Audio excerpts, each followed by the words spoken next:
Les clients français naviguent aujourd'hui dans un paysage financier multiple. Ils ont en moyenne 2,4 prestataires des services financiers, comprenant des banques, des réseaux, les banques digitales, les fintechs ou encore les gestionnaires des patrimoines. Un chiffre en augmentation depuis 2021. Cependant, il est important de noter que malgré cette diversité, c'est les banques traditionnelles qui demeurent les interlocuteurs principales avec une part des 60% des relations. Pour mieux comprendre les grandes tendances qui animent actuellement le secteur bancaire français, nous avons mené une étude auprès de plus de 3000 clients. Et 3 tendances clés ont émergé de notre analyse. Le premier, c'est on observe une volatilité, c'est-à-dire une tendance à changer d'institution financière très importante, et en particulier en France. Deuxièmement, il ressort aussi que malgré une pénétration forte du digital, l'attachement des Français aux agences et à leurs conseillers demeure et se renforce. Et puis, enfin, on observe une augmentation de l'utilisation des banques numériques, en particulier pour les consommateurs aisés.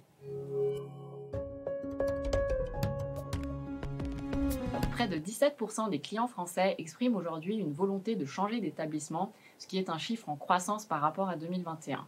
Et en comparaison, on va plutôt avoir autour de 14% pour la moyenne européenne.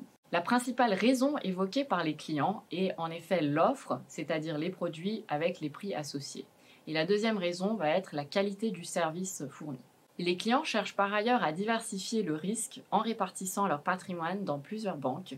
Et c'est vrai que pour l'ensemble des segments et plus encore pour la clientèle aisée, 48% de cette population justifie le recours à plusieurs prestataires pour cette raison.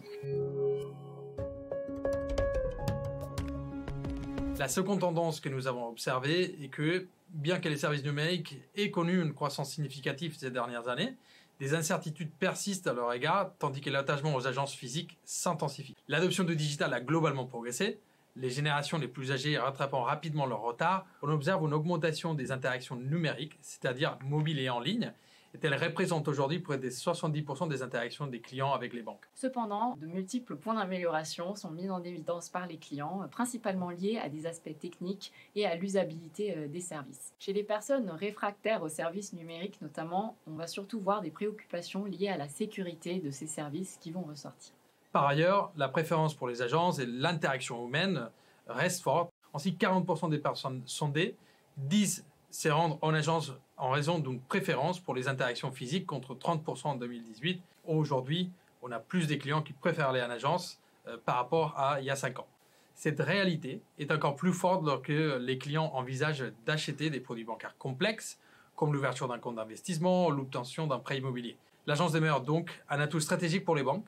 Nos analyses démontrent d'ailleurs que la satisfaction globale à l'égard de la banque est étroitement corrélée à la satisfaction à l'égard de l'agence. Aujourd'hui, si la majorité des interactions physiques en agence concernent plutôt des produits complexes, il y a d'autres types d'interactions plutôt transactionnelles qui peuvent, elles, migrer vers le digital. Et il convient donc d'améliorer les interfaces numériques et de rassurer les consommateurs sur la sécurité des canaux digitaux via des communications ciblées par exemple.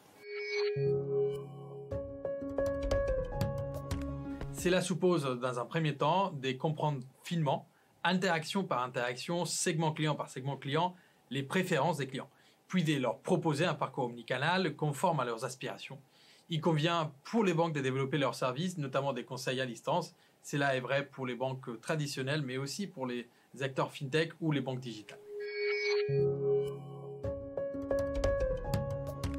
Face à la montée en puissance des banques en ligne et des startups financières sur le marché bancaire, il devient assez pertinent pour les banques de réseau de développer des partenariats avec ce type d'acteurs pour à la fois mieux fournir certains services ou se diversifier en fournissant de nouveaux services et notamment en répondant de manière plus adaptée aux différents usages des clients cibles. Cela veut dire 3 choses. Premièrement, il faut que les parcours du client en agence soient adaptés et qui incorporent ce qu'on fait dans le monde digital, dans le monde de l'agence. Point numéro 2, il faut qu'on arrive à former nos conseillers existants et attirer des nouveaux talents qui soient à l'aise avec ces nouvelles technologies et avec ces canaux des distributions digitales. Et point numéro 3, il faut quand même revoir l'utilité de l'agence, maillage territorial, pour l'adapter à une agence qui est au service du digital.